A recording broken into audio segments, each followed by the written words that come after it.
Hola, ¿qué tal, Gloria? Buenos días, un placer enorme estar contigo.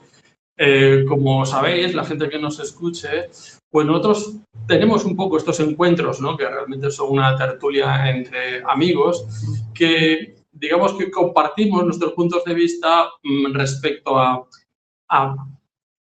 un poco la evolución actual de la ciencia y la física cuántica, obviamente desde una posición muy humilde en cuanto a que no hablamos de las cosas más sencillas, más básicas, más entendibles y, por supuesto, lejos de formulaciones y cosas complejas, porque no deja de ser, como os decía, una charla entre amigos. Entonces, ya conocéis a la grandísima Gloria Goifer, que la tenemos aquí. Un placer, Gloria. ¿Con qué te apetece que empecemos hoy este café de conocimiento mutuo? Salud, primero. Salud. ¿Quieres que hable un poquito de quién soy? Claro, sí. O quién eres, o cómo has llegado tú en tu evolución personal a estos fundamentos, a este posicionamiento personal tuyo sobre todas estas nuevas formas de conciencia. Ok. Yo tengo muy claro que todos vivimos lo que nos toque de vida, ya sea familiar, profesional, donde vives, etcétera, muchas veces en forma inconsciente, o sea, lo que te va dando la vida. Pero ese es lo que te va dando la vida, que puede ser muy exitoso, puede no serlo, puede ser reflexivo, puede no ser reflexivo. Llega un momento que se te puede quebrar. Yo fui una académica, soy química, y por muchos años, creo que como 25 más, en distintos países, trabajé en forma muy exitosa no del punto de vista de dinero, como se mide el éxito en el mundo actual, que es un mundo materialista, sino creo que la mayoría de los académicos tienen esa misma formación, que lo haces por un deber de conciencia, aunque tampoco estés consciente de que lo estás haciendo por eso, sino porque es lo que eres buena para hacerlo, porque te gusta, etcétera, y te va llevando la vida. Por eso yo fui química, premio universidad incluso, y llega un momento en tu vida que ocurre algo y que te saca de esa zona de confort. En el libro, como te decía yo, mira, no lo traje aquí para mostrarlo, pero ese es tuyo, acuérdate que ese es tuyo. ¿Lo tengo bien? No lo Claro. olvides tú. No. Llega un momento en la vida que te sacude y que te saca de tu zona de confort, de lo conocido, de lo que has venido haciendo, te digo, en forma ni siquiera es intuitiva, sino porque es lo que te gusta, por lo que crees que es tu deber. Pero cuando te toca, como me pasó a mí, después de varios momentos en que no estuve preparada, porque todo ocurre cuando es el momento perfecto. No ocurre ni antes ni después. Y en los tres partes más importantes de la vida, creo que eso lo alcancé a mencionar en el primer encuentro que tuvimos, que profesionalmente, porque viví una dictadura en Chile que fue muy cruenta, hace ya 50 años que se inició, y después nos vinimos a México por la misma razón, porque fuimos exonerados de la universidad donde trabajábamos, y en México también estuve en una escuela de agronomía trabajando por muchos años. Tanto en Chile como en México, bueno, en Brasil también trabajé, en Estados Unidos, que fueron los posgrados, quiero destacar el aspecto humano. Por ejemplo, en Estados Unidos, que en posgrados tienes contactos con gente, yo tuve compañeros de China, de Japón, de Pakistán, de Brasil, de Egipto, compartía oficina incluso. Eso bueno, los que pueden hacerlo, ¿no? Te conecta más al aspecto humano que a lo profesional, que realmente, bueno, nos fuimos a eso y estás estudiando posgrados, ¿no? Y si no te abocas a eso, pues no lo logras. Pero quiero destacar esa parte humana y afectuosa que he vivido siempre, tanto con mis exalumnos como con mis colegas, pero no falta el puntito negro en la vida, ¿no? Exonerar no es un término que se hizo en Chile, pero te echan de tu trabajo. Despedirte. Que después de muchos años, cuando yo ya estaba trabajando en mí, en los aspectos de quién soy, de conocerme, de la parte energética, de cómo hago el cambio hacia la espiritualidad, o la transformación más bien hacia la espiritualidad, me di cuenta que ese despido fueron celos profesionales. Y yo ahora, ya con los años, que han pasado muchos, he sentido, y tengo también que transformarlo a mi nivel del subconsciente, que fue el primer enemigo que yo tuve personalmente. Pero me refería al despertar de tu conciencia, de esa visión más amplia que tienes ahora. A eso voy.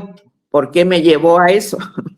Entonces, estas experiencias que te digo a nivel profesional, matrimonial, porque también hubo un quiebre, y económico, que aquí hubo una situación el año en diciembre del 94, que fue justamente el año que se casó Nicole en México.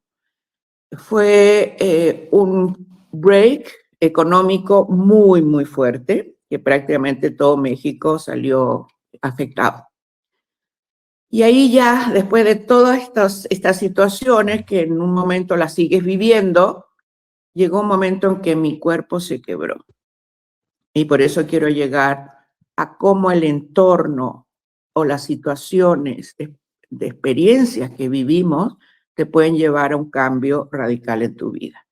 Y así fue como yo me fui, capacitando, estudiando, etcétera, hacia la conciencia, el despertar de conciencia y la espiritualidad. Y una parte muy importante de esto, Pedro, que me gustaría dejarlo como muy claro hoy día, es cómo las emociones o las experiencias no resueltas se somatizan en el cuerpo.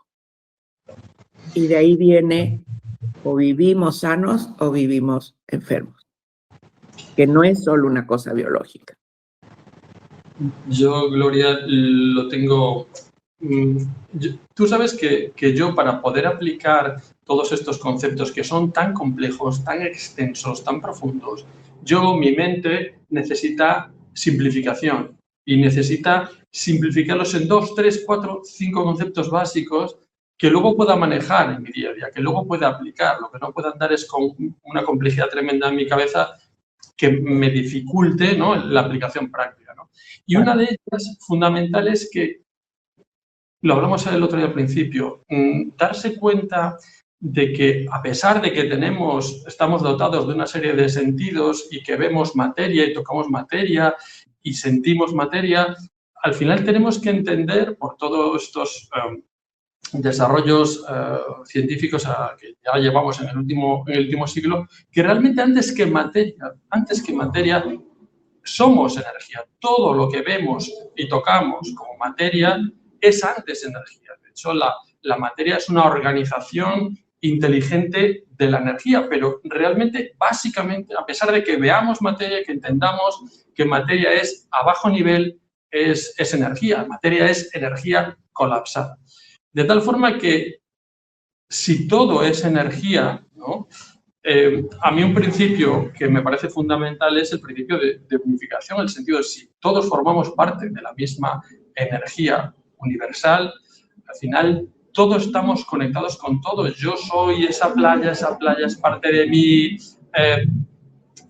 todos somos parte de la misma energía, yo soy parte de ti, tú eres parte de mí. Realmente no hay los otros, realmente todos formamos la misma parte, ¿no? Si nos vamos un poco a conceptos bíblicos, ya nos decían, no ama al prójimo como a ti mismo. ¿Qué quiere decir? Que en el fondo el prójimo es tú mismo, ¿no? Realmente eso implica que tenemos una conexión a muy bajo nivel y que formamos parte de esa misma energía. Y, por tanto, obviamente, aquí nosotros utilizamos siempre coloquialmente la diferencia entre cuerpo y mente, ¿no?, que siempre hablamos como si fueran conceptos diferentes, relacionados, sí, pero siempre los utilizamos como diferentes. Y yo creo que hay que empezar a cambiar eso. Realmente todo es lo mismo. Es decir, si yo tengo unas emociones que son tóxicas, al final esas emociones que son vibraciones, que son energía, al final van a acabarse manifestando en el plano físico, van a acabarse manifestando en un problema de salud. Por tanto, yo soy de los que pienso que la ciencia algún día llegará a la conclusión de que toda enfermedad física, manifestada físicamente, ha sido antes una disfunción energética que ha motivado que se exprese en el plano material, ¿no? Entonces, ahí se abre un fascinante mundo, Gloria, porque la propia curación de las enfermedades podía cambiar totalmente de rumbo, ¿no? Porque, ¿qué implicaría si una enfermedad es antes de una enfermedad física, es una disfunción energética? Eso quiere decir que si alguien es capaz de recuperar el nivel energético correcto de un órgano, sería el paso previo para la curación de esa manifestación, ¿no? De esa disfunción. Mira, eso que estás diciendo, que es totalmente correcto, afortunadamente y fantásticamente, como dices tú, ya se está dando en los científicos evolucionados. Ya hay muchísimos que están, yo no solo diría en el proceso, sino ya han integrado en sí mismos el concepto de que no hay división y que no hay separación. Y como mi enfoque siempre va desde la física cuántica, que ya también lo he dicho, cuando en esta forma de simplificar, como dices tú, porque son finalmente, bueno, no son interpretaciones, sí son interpretaciones porque cuando se habla de física cuántica, la mayoría se queda en la mecánica cuántica, que son puras ecuaciones que no, así a nivel del ser humano normal, como somos todos nosotros, pues no nos ayuda. Sin embargo, en esta integración de lo que tú estás diciendo, por ejemplo, la mente y el cuerpo, no hay separación porque no hay separación en nada. No hay separación entre nuestros órganos internos, que es el microcosmos, ni hay separación con el subconsciente, que es lo que no tenemos conocido, que no tenemos. Fíjate que un dato muy importante que a mí me impactó mucho cuando lo supe de los neurocientíficos actuales. Hay un español, por cierto, que es muy bueno, el doctor, a ver si me acuerdo el nombre, en un momentito más. Y la que sí me acuerdo siempre, que es la Nazaret Castellana, muy relacionada con este otro que me estoy tratando de acordar. Lo tengo todo en internet, entonces no lo puedo checar. Bueno, seguimos. Pero la maravilla de todo esto es cuando el consciente que nosotros tenemos, que cuando hablamos, cuando vivimos, cuando hacemos, etcétera, es un 5% nada más de nuestras funciones cerebrales. El 95% está en el subconsciente. Y el inconsciente, de acuerdo a Jung, ya es el inconsciente colectivo donde está todo, ¿no? Entonces, cuando entendemos eso, que no hay separación, que lamentablemente la medicina alopática en su gran mayoría todavía no la maneja, o como ya hemos dicho muchas otras veces en esto de creer que es imposible, da miedo para ellos, me refiero, hacer los cambios del conocimiento siempre y salirte o irte más allá del cuerpo biológico porque no tienen cómo explicarlo. Pero es una realidad total de que las emociones que están en la mente y están en ese subconsciente son los que se somatizan cuando hay un desequilibrio energético o cuando hay un bloqueo energético, como acabas de decirlo. Para que la gente que nos escuche entienda la enorme importancia del subconsciente, es que nosotros tenemos una mente racional y nuestra mente consciente que se dedica pues, a hacer pensamientos, razonamientos para el día a día. Pero claro, ¿quién se ocupa de mover tus pulmones, de hacer circular la sangre, del parpadeo de tus ojos? Millones y millones de reacciones químicas que están ocurriendo en tu cuerpo y que están organizadas y que están gestionadas por una mente la parte inconsciente. Bueno, no nos percatamos si parpadeamos o no parpadeamos, no nos encargamos de cómo circula Automático. nuestra sangre, mil cosas más, ¿no? Entonces, esa grandísima importancia que tiene la parte inconsciente, y parece que nosotros nos movemos en la parte racional únicamente y que luego nuestro cuerpo va en automático, que hay una parte de nuestra mente inconsciente que se dedica de muchísimas cosas, como tú dices, ¿no? Probablemente el 95% de la actividad de nuestro cuerpo está sostenida en automático, digamos, ¿no? Pero que es muy, muy importante. Así que yo fíjate que incluso te invitaría, cuando hablamos un poco de la importancia de las emociones sanas en la salud, es ver cómo probablemente todos conocemos gente que va por la vida con una nube negra, siempre negativo, siempre quejándose y tal. Y esa es la antesala, probablemente esa disfunción emocional, esa carencia constante, probablemente sea la antesala de un problema físico, o en muchos de estos casos hablas con esta gente y bueno, es que yo tengo un problema aquí abajo y no sé cuánto cae, y mis digestiones y no sé cuánto, y mi fibromialgia. Es que en realidad una mente sana, ya lo decían los romanos, ¿no? Y mens sana in corpore sano, ¿no? Mente corpore sano. Exacto. Claro. Pues es que eso es, y se resume en una palabrita, Pedro, la actitud. La actitud positiva o una actitud negativa ante la vida y ante el comportamiento humano. Y esa es la gran maravilla. Yo me maravillo realmente haberme alcanzado a tocar esta parte del conocimiento o de los procesos de la vida antes de irme a otra etapa de vida, porque también ese es un tema, es la vida y la muerte. Pero, volver a casa. Es volver a casa. Ajá, sí, pero para muchos, volvemos a lo del cuerpo biológico para los médicos, ¿no? El corazón deja de latir y se te acabó la vida. ¿Por qué? Porque ya el cuerpo físico va a seguir su proceso de deterioro, pero eso no significa que se acaba la vida, desde otra cosmovisión, obviamente. Pero lo hermoso de todo esto es que lo vemos a diario en esta gente que yo siempre me refiero a las funciones cerebrales. Supongo que eso es parte de mis limitaciones formativas de la docencia y la investigación que hice, pero los que vienen del lado de la intuición, no del lado de la racionalidad. Hay muchísima gente ahora que te está hablando de los ángeles, de las formas de sanación energética, el Reiki, como la música es musicoterapia, el arte es terapéutico, porque no más bien te va a los niveles energéticos que estén bloqueados y que puedas destrabarlos energéticamente. Y ahí no estamos consumiendo químicos, ni medicinas, ni nada de eso, sino es una parte de las funciones cerebrales que las hemos abierto y conectado o integrado a esta parte de la conciencia, ¿no? Y eso es muy lindo verlo porque... Y también está el otro extremo. Ayer en una comida simplemente empezaron a hablar de una chica, muy jovencita parece, que una de las personas ahí dijo, es que ahora se hizo bruja. Y todos nos quedamos, ¿cómo que se hizo bruja? ¿Por qué? Porque está en la parte energética de los ángeles, pero también hay...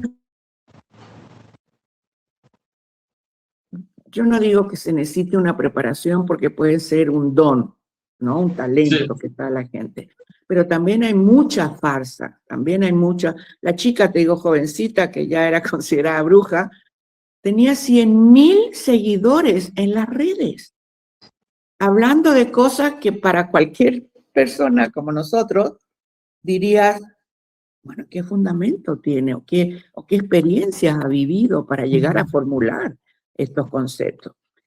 Pero es mucho bla, bla, y la gente lo sigue.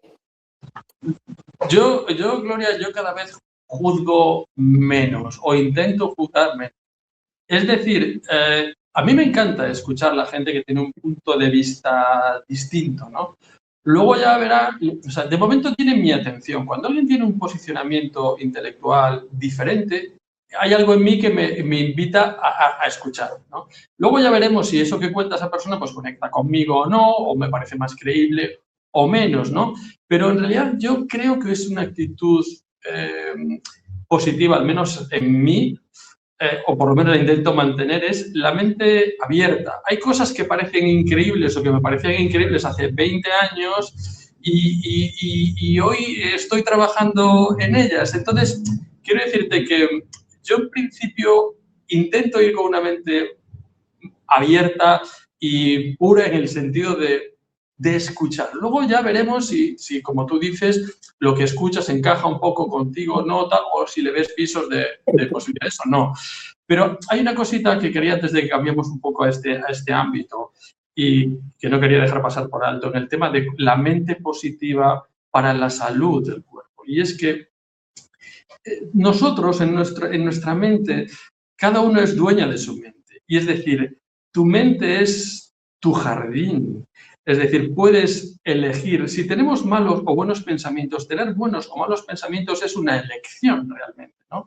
Porque obviamente la realidad está llena de cosas bonitas y feas, pero tú eres el que decides qué quieres meter en tu mente, qué pensamientos. ¿Quieres quedarte con los feos, las guerras, las políticas, tal cosa? ¿O quieres mantener en tu mente la parte maravillosa de la vida, que también es una parte de la vida? Claro. ¿No? Entonces yo veo la mente como, y yo creo que es un trabajo un poco de jardinero de cada uno, ¿no? Veo la mente como un jardín.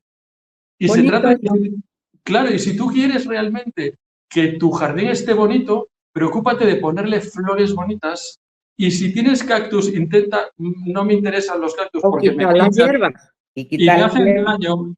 Efectivamente, tú que eres una gran amante de las plantas, me entiendes perfectamente, y es que al final todos somos responsables es un entrenamiento, es verdad, ¿no? Pero, ¿qué tipo de pensamiento tenemos? Porque esa inversión que hagamos en tener nuestras flores bonitas, nuestros pensamientos bonitos en nuestra mente, va a ser probablemente algo que nos facilite tener un mejor o peor estado de salud, entendiendo como un estado vibracional más armónico y equilibrado, cuando hablamos eso de antes, que a lo mejor la enfermedad pudiera ser una distorsión de esa armonía, ¿no? Que se manifiesta físicamente. Entonces, Totalmente. creo que es un ejercicio que todo el mundo debíamos hacer, porque todo el mundo vivimos en esta realidad dimensional, espacio-tiempo material, y hay cosas muy feas, y hay cosas maravillosas. Entonces, ¿qué permitimos que entren en nuestra mente? ¿Qué cosas instalamos en nuestra mente? Es una responsabilidad de cada uno. Las cosas feas o las cosas bonitas. Si instalamos cosas feas, los medios de comunicación, todo lo que respiramos, los noticiarios, no sé cuánto, tal, al final vamos por la calle amargados. Pero es claro, es nuestra responsabilidad que hemos permitido que las cosas feas, malas, se instalen en tu mente. Y eso probablemente, y tú lo sabes bien, a la larga, pues puede generar los problemas emocionales y físicos. Claro. Y ahí volvemos a los niveles de conciencia. Si tú te quedas metido en este mundo que está con muchas hierbas o malas hierbas o cactus, como dices, por eso el mundo está así. Hay mucha depresión, hay muchos problemas de enfermedades, muchos problemas de enfermedades. Ya que mencionaste la fibromialgia, y seguro si hubiera algún doctor que nos escuche diría que estoy loca también, pero para mí la fibromialgia es una enfermedad somática producida por una disfunción de emociones no resueltas. Pero bueno, en la mayoría, en el fondo es lo mismo, pero en el caso de la fibromialgia, como no está localizado en un órgano específico, no es el hígado, no es el corazón, no es la circulación. Pues como antes era el colon irritable, ¿no? Cualquier problema que tú tenías era colon irritable, pero no iban más allá, que es lo que te causaba esa enfermedad o ese síntoma o lo que fuera. Y hace poco te mostré yo escribo, bueno, mi forma de relacionarme con el mundo es a través de las redes sociales.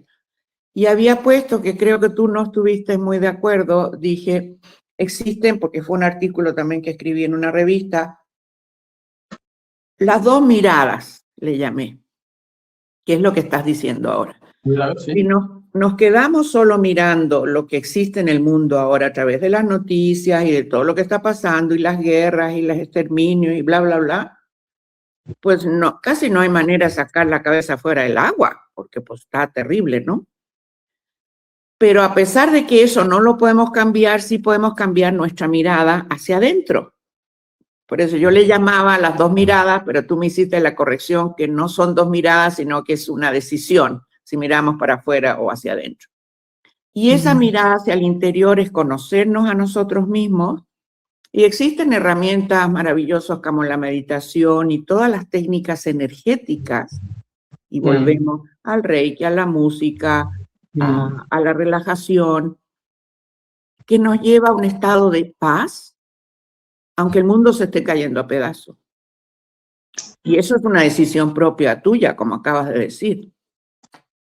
Y es verdad que es un entrenamiento. Y yo le doy mucha importancia, Gloria, a el lenguaje. El lenguaje es muy poderoso. ¿Por qué digo que es muy poderoso? Porque, fíjate, tú tienes un pensamiento, vamos a poner un ejemplo, ¿no? Un pensamiento negativo. Y entonces lo expresas verbalmente como una queja. Y entonces esa queja la recoge tu oído y tu cerebro la vuelve a reprocesar. Estás retroalimentando un pensamiento que era negativo y lo estás volviendo a fijar constantemente. Para mí una de las cosas fundamentales para cortar esa dinámica e intentar no intoxicar tu mente con más negatividad es cortar el lenguaje. Cortar el lenguaje. Y también te digo que, por contra, para positivizar tu mente, aquella gente que anda con la nube negra y tal, lo primero es, no te quejes nunca. No te quejes nunca porque no podemos, en el fondo, quejarnos nunca en nada, ninguno. Porque siempre hay gente que está mucho peor que nosotros. Hay gente que podría cambiarse por cualquiera de nosotros, aunque pienses que tú tienes el problema de no sé qué. Oye, es que es todo el mundo, todo es relativo. Entonces, para mí una de las cosas que para mí, por lo menos yo ejercito mi vida, intento, es un entrenamiento, como te digo, es retirar la queja, retirar el lenguaje, positivizar el lenguaje. Porque de la misma forma, cuando tú tienes una mente un poquito oscura, pero trabajas el lenguaje para positivizar el agradecimiento, hablar cosas positivas, qué maravilla de día, hablar de lo obvio, qué suerte tengo, que tengo una familia, qué suerte tengo, que tengo comida en el plato, qué suerte. Esas pequeñas cositas que las expresas oralmente, eso te acaba condicionando y cambiando tu modelo de pensamiento poco a poco. Y esa gente que a lo mejor estaba más instalada con esa nube negra en la mente, el lenguaje es una gran herramienta de transformación, de cambiar el modelo de pensamiento. Parece una herramienta muy obvia, pero no le damos la importancia, a mi modo de ver, que tiene. No sé si tú sabes algo, que eso es parte de la filosofía hindú, de los chakras. Sí, sí. Bueno, no vamos a entrar en eso, pero lo que tú estás diciendo en este momento, el quinto chakra es el que tiene que ver con la comunicación. Y a mí me gustan mucho los chakras porque están localizados en distintas partes del cuerpo. Bueno, lo que sabemos en Occidente es muy como sencillo porque hablamos de 7 chakras, pero son en realidad 20 y tantos los que tenemos, muchos más de los 7. Pero volviendo, quedándonos en esta parte, cuando la gente no puede expresar y vamos a más allá, a expresar el afecto, a decir te quiero o te amo, o un agradecimiento por lo que haces por mí, o porque me apoyas, o porque me acompañas. Quedan atoradas. Entonces se somatizan en problemas de tiroides, en todos los órganos que están alrededor de este chakra. Entonces, como estamos hablando de una medicina ayurvédica de hace 4.000 años antes de Jesucristo, probablemente, o antes de Cristo, todavía hay mucha resistencia. Si tú a un médico le vas a hablar de chakras, inmediatamente es el juicio, pues ya tú no estás funcionando muy bien, ¿no? Y como has dicho muchas veces, no podemos decir que nada es imposible. No podemos negar la cultura y el conocimiento ancestral que ha llegado a nosotros, a los arrogantes de Occidente, porque así lo digo, a los arrogantes de Occidente que creemos que todo lo sabemos. Pero ya se está produciendo esa integración, incluso con los científicos, que a mí me fascina, la verdad. Gloria, pues si quieres, que ya estamos en tiempo, te dejo aquí con la palabra en la voz y así tenemos la excusa de volver a arrancar el próximo capítulo con este tema de chakras o lo que te apetezca. Si te parece bien, lo dejamos aquí y continuamos el próximo día. Perfecto, muy bien. Un placer. Ponle un tema, un título bonito porque tú lo generas más sencillo. Bueno, ya veremos si te gusta. Chao, Okay. feliz día. Buen Chao, día. chao. Gracias. Bye. Adiós.